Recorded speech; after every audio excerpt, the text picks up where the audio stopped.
Perkenalkan, nama saya Dina Febriana Aminuddin. NPM 091058041998. Kelas B, semester 6, Prodi Administrasi Publik. Mata kuliah Hukum Administrasi Negara. Perlindungan hukum dalam bidang perdata dan perlindungan hukum dalam bidang publik beserta contohnya. 1. Perlindungan hukum dalam bidang perdata. Pemerintahan melaksanakan tugasnya memerlukan kebebasan bertindak dan mempunyai kedudukan istimewa dibandingkan dengan rakyat biasa. Oleh kerana itu, persoalan menggugat pemerintah di muka hakim tidaklah dapat dipersamakan dengan menggugat rakyat biasa. Persoalan menggugat pemerintah ini dianggap sebagai salah satu bahagian yang sulit dari ilmu hukum perdata dan hukum administrasi secara teoritis. Tersebut memaparkan secara kronologis adanya 7 konsep mengenai permasalahan apakah negara dapat digugat di muka hakim perdata antara lain. Pertama, konsep negara sebagai lembaga kekuasaan dikaitkan dengan konsep hukum sebagai keputusan kehendak yang diwujudkan kekuasaan menyatakan bahawa tidak ada tanggungan gugat negara. Kedua, konsep yang membedakan negara sebagai penguasa dan negara sebagai fiskus. Ketiga, konsep yang mengetengahkan kriteria sifat hak. Keempat, konsep yang mengetengahkan kriteria kepentingan hukum yang dilanggar. Kelima, konsep yang mendasarkan pada perbuatan yang melanggar hukum sebagai dasar untuk menggugat negara. Keenam, konsep yang memisahkan antara fungsi dan pelaksanaan fungsi.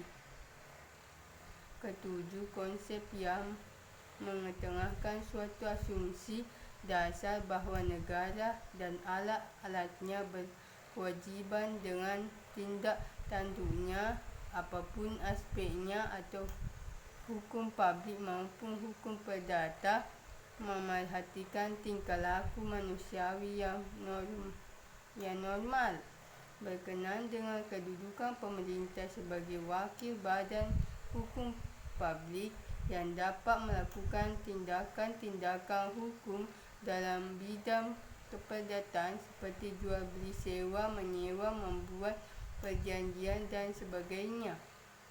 Perbuatan melawan hukum yang dilakukan oleh pemerintah tersebut secara khusus diatur dalam pasal 1364 KUH Perdata yang berbunyi tiap perbuatan melanggar hukum yang membawa kerugian itu mengganti kerugian tersebut.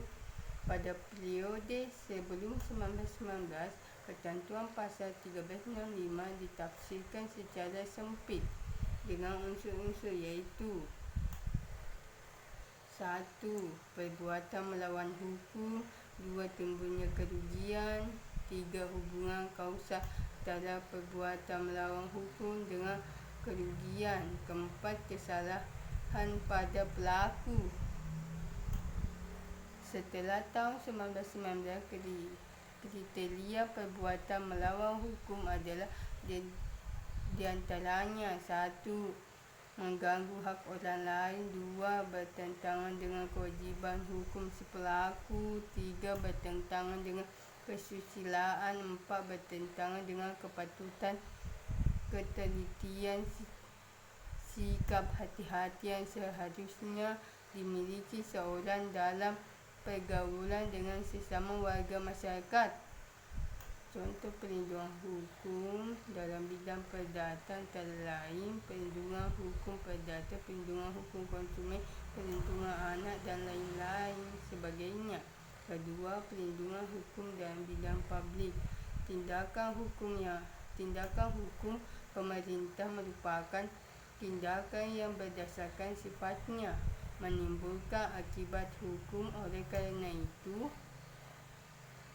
diperlukan perlindungan hukum bagi warga negara terhadap tindakan hukum pemerintah dalam rangka perlindungan hukum.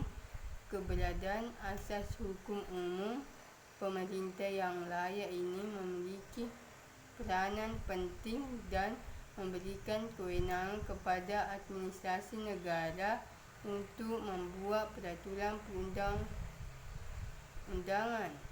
Ada dua macam perlindungan hukum bagi rakyat, iaitu perlindungan hukum preventif dan represif.